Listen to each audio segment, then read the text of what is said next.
comes a moment in every human life when the soul, tired of its compromises, weary from wearing the false garments of pleasing others, rises from the deep unconscious and knocks at the door of your awareness.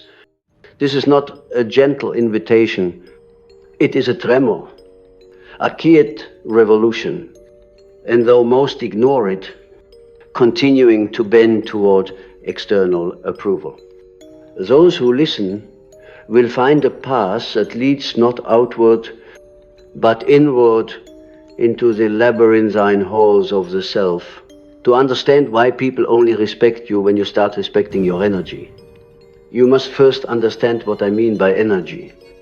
I do not speak merely of physical exertion or daily stamina.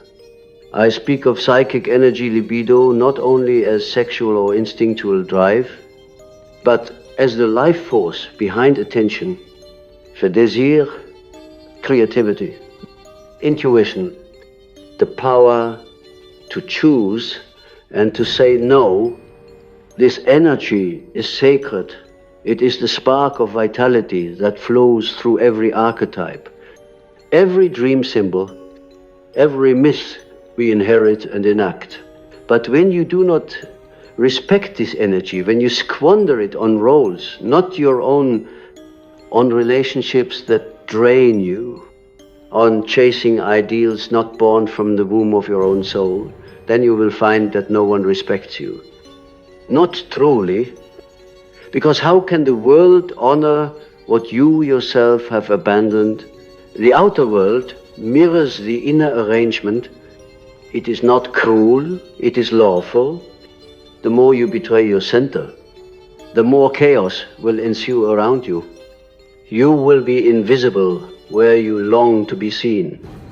You will be dismissed where you hope to be affirmed. You will be used where you crave to be loved. This is not a curse, but a psychological consequence of the archetypal laws of the psyche. And these laws are not negotiable.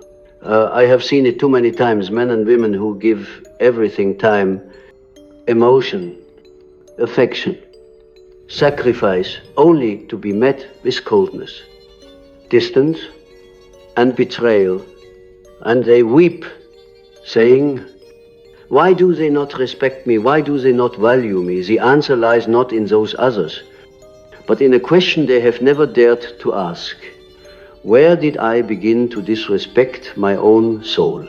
You see, there is within us an ancient instinct, a quiet guardian, which knows when we have crossed the threshold of betrayal against our deeper nature. I call this the shadow, not because it is evil, but because it is what we have cast out of the light of consciousness. When we say yes to what we should refuse, when we tolerate what depletes us, when we wear masks to be loved, the shadow grows restless. And sooner or later, it erupts. This eruption can look like depression, a rage, anxiety, or even physical illness. But beneath the symptoms, there is always one cry: return to yourself. The psyche does not punish it, signals.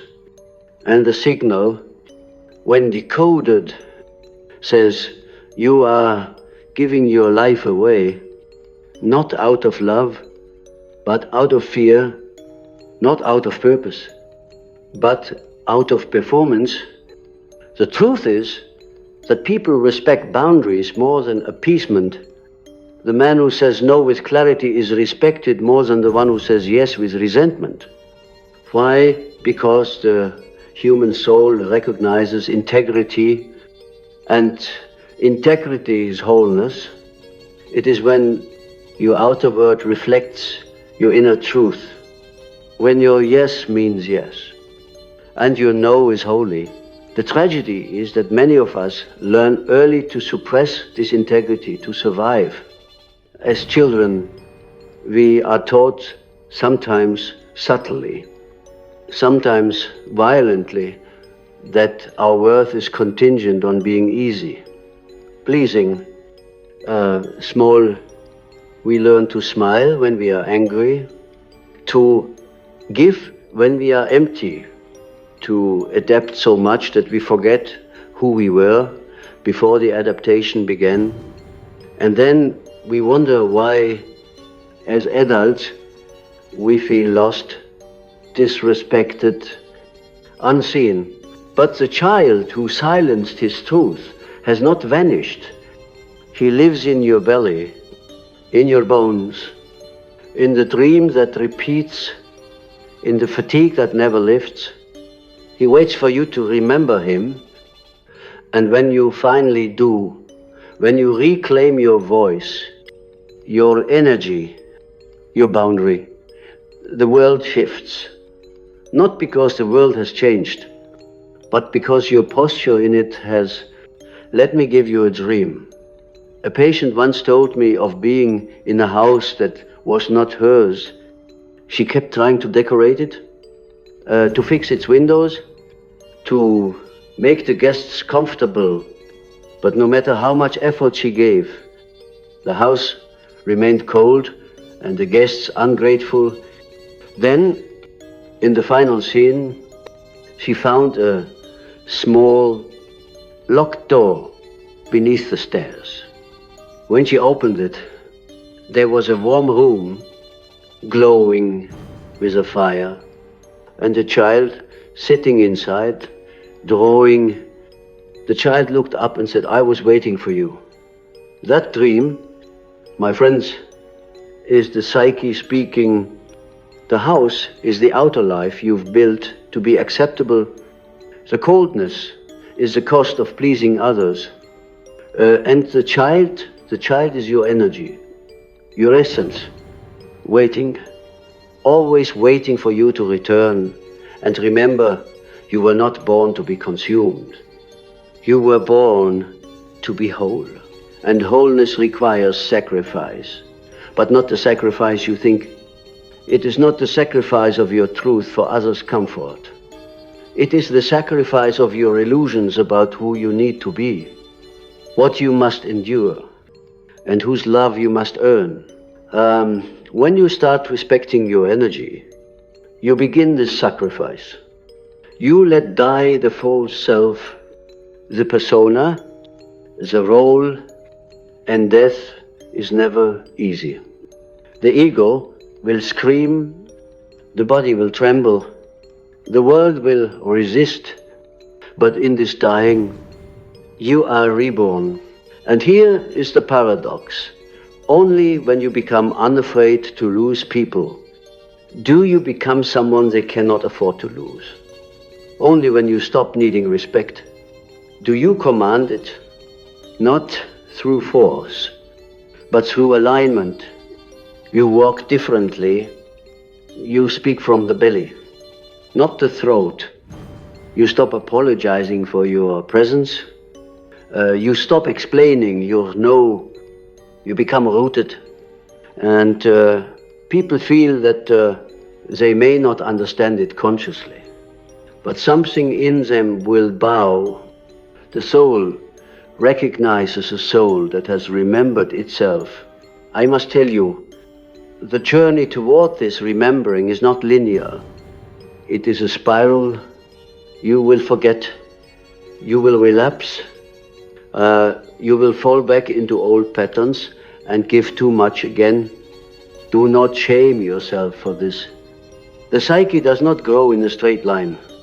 Like nature, it blooms in seasons. And every relapse is a lesson. Every misstep, an invitation. In those moments, ask not, why did I fail, but rather, what part of me still believes that love must be earned through sacrifice? That is the deeper inquiry. Because most of our energy leaks not through action, but through belief. Beliefs inherited from wounded ancestors, broken systems, and silent trauma. To reclaim your energy, you must first reclaim the right to question everything you were taught about what makes you worthy.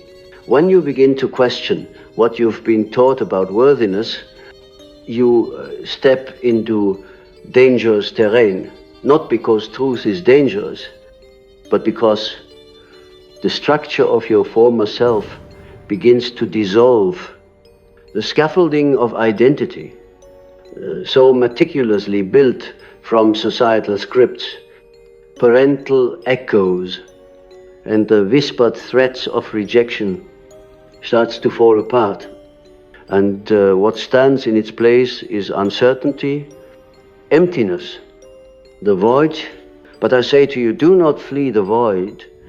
The void is not the absence of meaning, it is the sacred womb from which true meaning is born.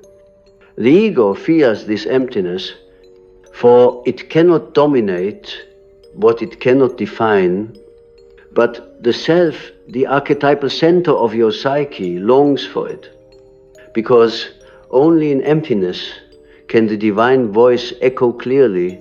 You cannot respect your energy until you have entered this void and made peace with being unknown, unseen, and unvalidated by the external world. This is the dark night of individuation, the threshold over which every soul must cross if it is to be reborn, not as a product of the world, but as a revelation of the inner world.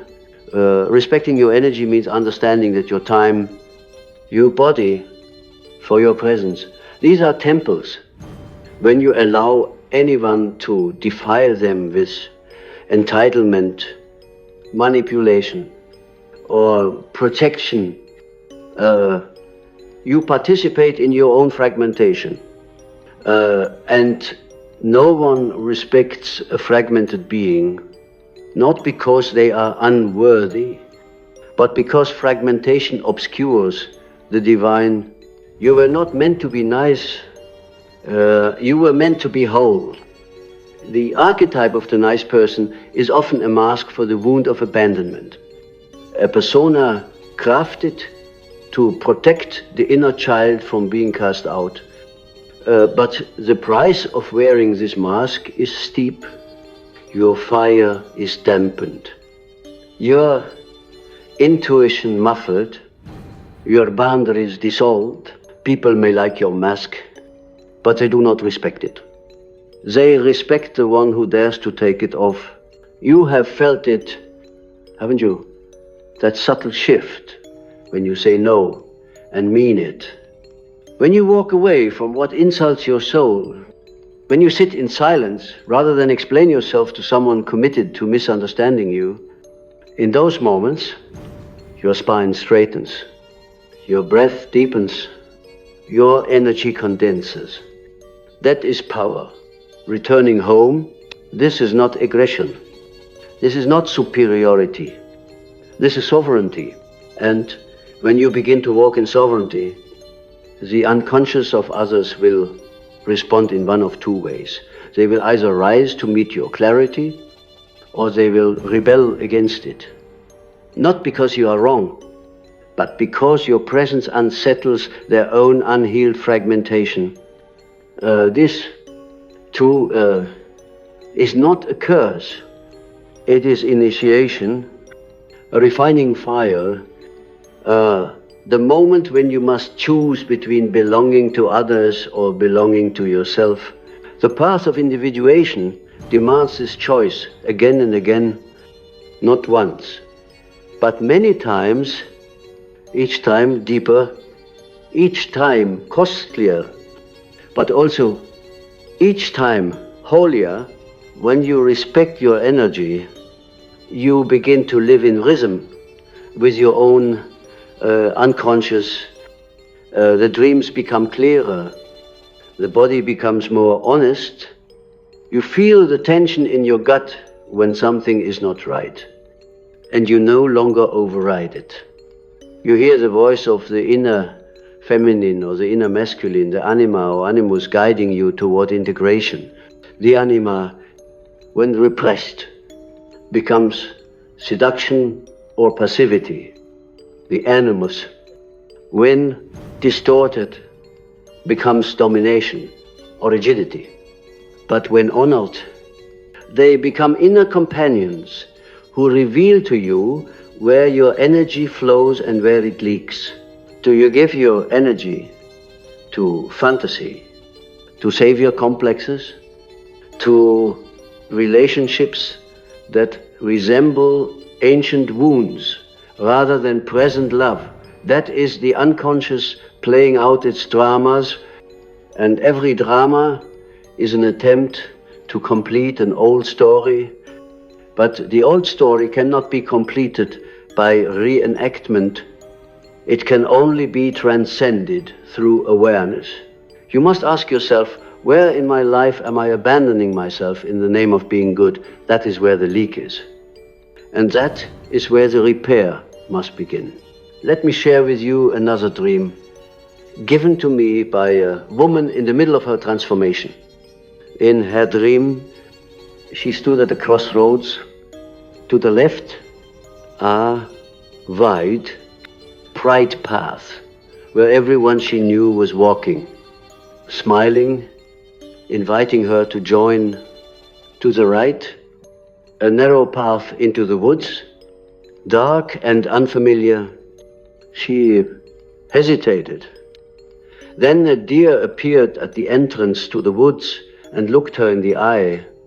She followed it, though afraid. And as she stepped into the trees, she heard the laughter of those behind her fade away, not in cruelty, but in distance. This is the moment of energetic sovereignty. The deer, that ancient symbol of soul gentleness, beckons you not toward violence, but toward silence, toward solitude, toward the sacred unknown.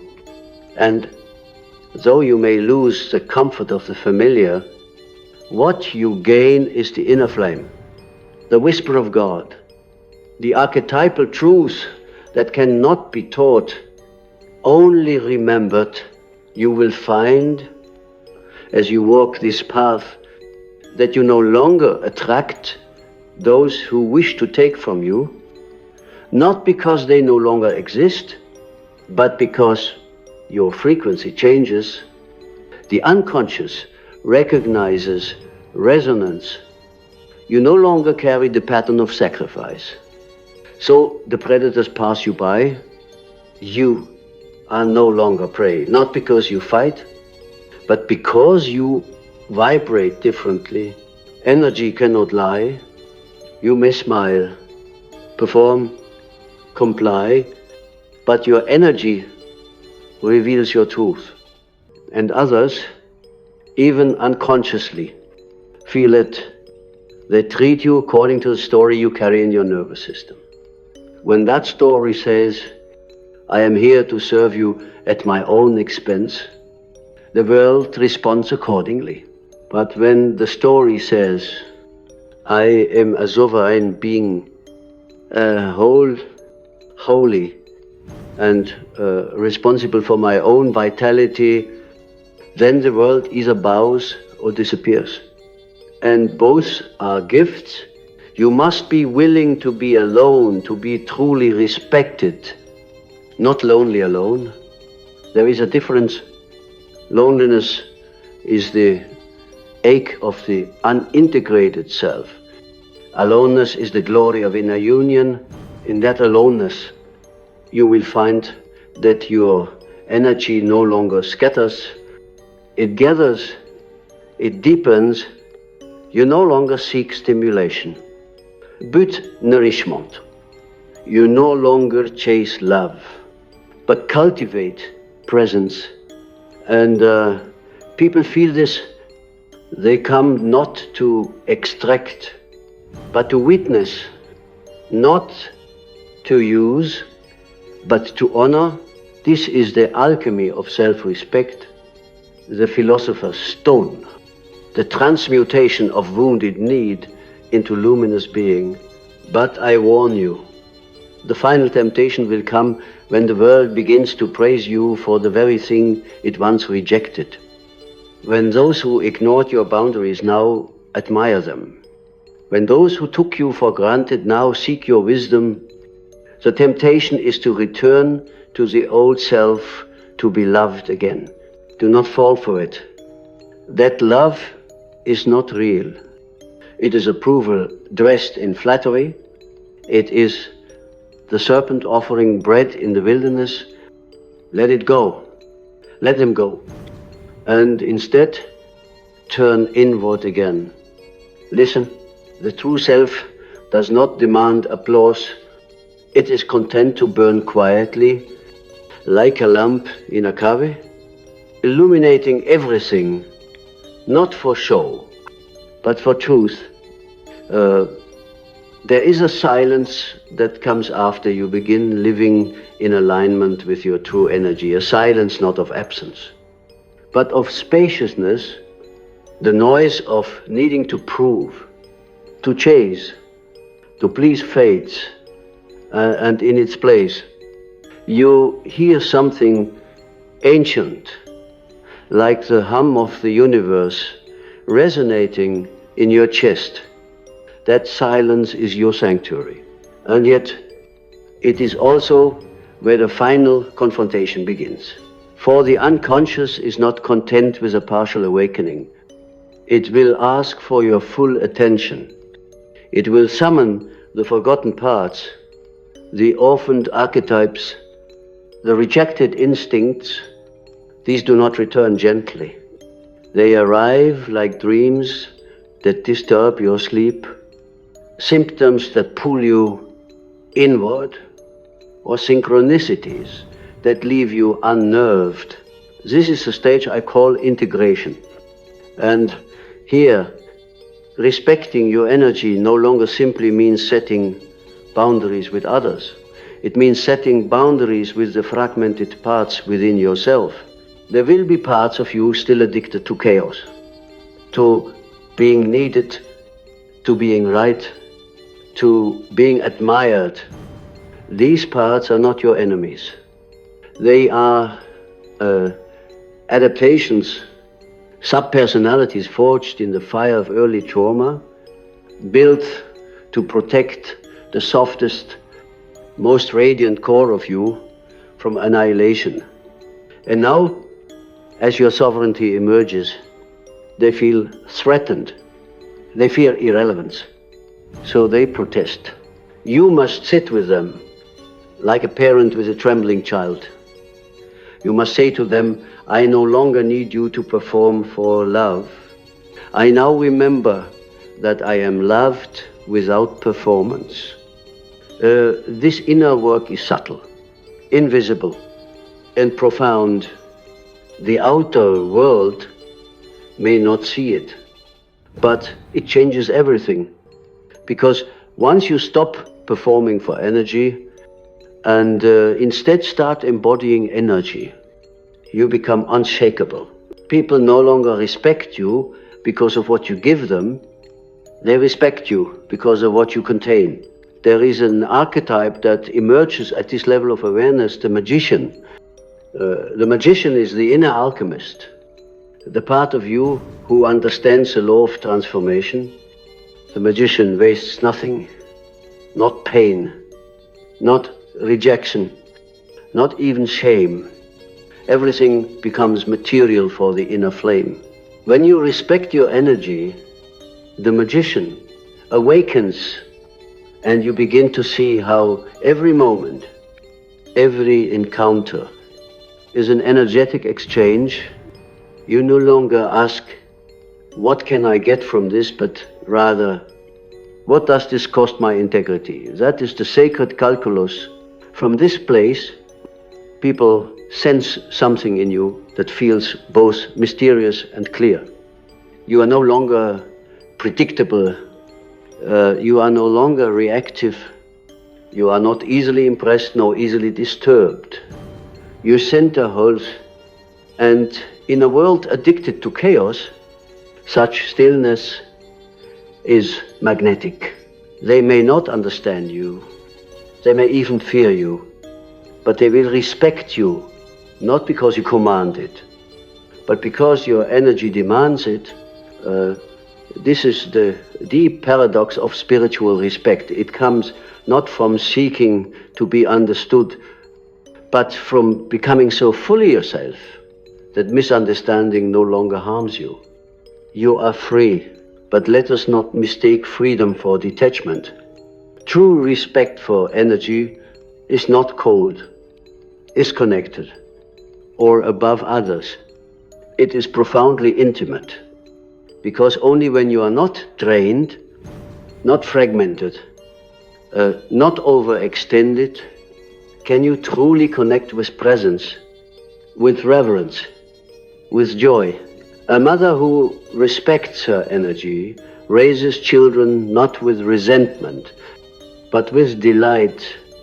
A leader who respects their energy guides, not from ego, but from essence.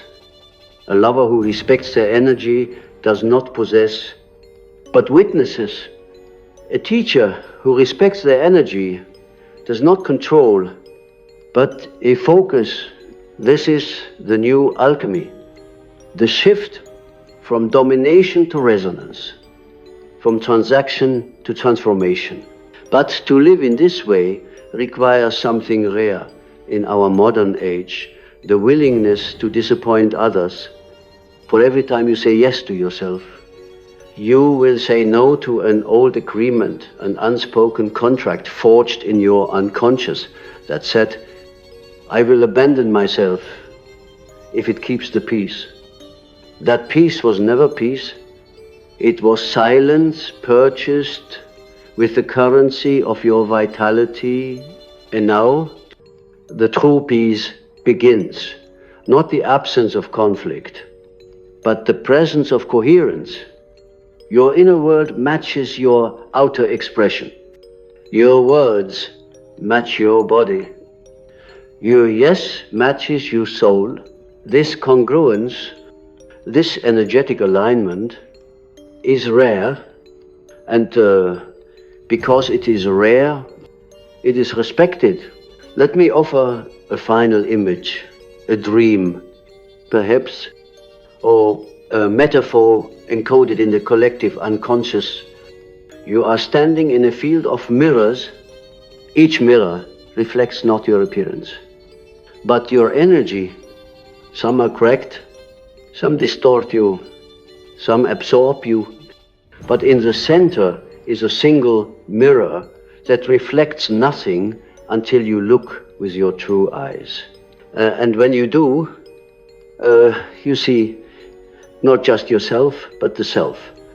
The divine core, the unfragmented flame, and in that reflection, you remember you were never here to be liked. You were here to become the one whose presence speaks without speaking, whose silence heals, whose no sets others free, whose energy sanctifies the space they enter, not because it seeks attention, but because it no longer leaks. People only respect you when you start respecting your energy, because energy is truth. And when you live in truth, you don't just shift relationships, you shift reality. There is a moment, subtle yet seismic, when you begin to feel your own life returning to you, not as a possession, not as something to control or conquer, but as a sacred current you had once abandoned and now reclaim not with fists, but with breath. This moment is the culmination of everything I have said. It is not marked by applause, recognition, or even relief. It is quiet. It happens beneath the noise of identity, in the still pool of being, where the conscious and unconscious touch. When you respect your energy, you stop grasping.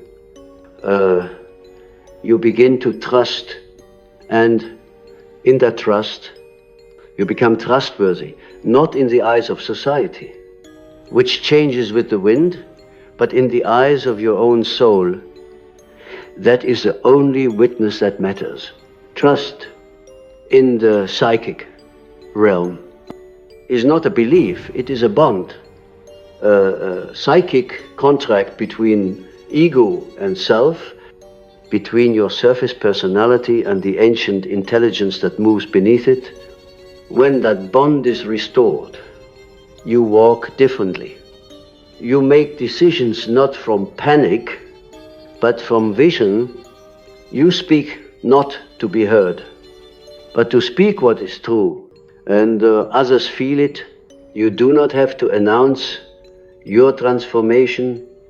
In fact, you cannot. It is not language, but presence that speaks now. Your very being becomes transmission. A tuning fork that others either harmonize with or recoil from, this too is part of the mystery. As you rise into coherence, some will drift away, not because they are wrong or bad, but because they are no longer in resonance. You were once connected through mutual wounds, shared distortions, matching leaks. Now that you are whole, the cords unravel. Mourn them, yes, but do not chase them. Let them go with gratitude, for they were the mirrors through which you saw your fracture. And now that you are whole, the mirror is no longer needed. To respect your energy is to respect your evolution. To accept that some parts of your life, some relationships, some roles were only ever meant to carry you to the threshold of awakening. They were not meant to stay. The ego resists this. It wants to preserve what has always been, but the self is not interested in preservation. The self is becoming, it is fluid, it is spiral, it is flame, and flame by nature must burn. And what it burns away is not love, not joy, not connection, but illusion. Attachment for security in the ashes. Something glows authenticity, not the shallow performance of being real, but the deep embodiment of your own psychic architecture. You are now the architect of your own inner temple. You no longer wait for others to give you permission to be alive. You are life. And from this place, this center, the respect you once begged for now, flows toward you without effort. Not because people change, but because you are no longer willing to betray yourself, to be seen. This is the final gate, the sacred refusal to shrink to silence, to scatter. You will still serve others. You will still love them, guide them, hold them. But now your service comes not from depletion, but from overflow. Your love no longer seeks to be completed. It radiates from completion. Your guidance does not demand to be followed. It invites and then releases. And your boundaries are your boundaries. They are no longer fences made of fear, but rivers made of rhythm. They flow naturally, instinctively. You do not need to explain them. You are them. This is the arrival not at perfection, but at presence. People respect you not because you demand it, but because your energy now speaks a language more ancient than words. It says, here is someone who remembers. Here is someone who has returned to the root. Here is someone who is no longer leaking, no longer pretending, no longer divided. And in your presence, they are invited, not forced, not coerced to do the same. This is the power of psychic integrity. It cannot be bought. It cannot be mimicked. It is forged in solitude, in self-inquiry. In the alchemy of dream and shadow and symbol, it is born not from the world, but from the wound, from the descent, from the night you thought you would never survive and did. You carry the night inside you, now not as pain, but as knowing, and in that knowing is your strength. So walk on, not with arrogance, but with awareness, not with noise, but with stillness, not with resistance, but with radiance. And remember, you owe no one your energy, but you owe it your reverence, your stewardship, your truth. Because when you respect your energy, you are no longer just a self. You are a portal through which the archetypal forces of wholeness, of healing, of love itself can move freely. And that is what the world respects, because that is what the world has forgotten.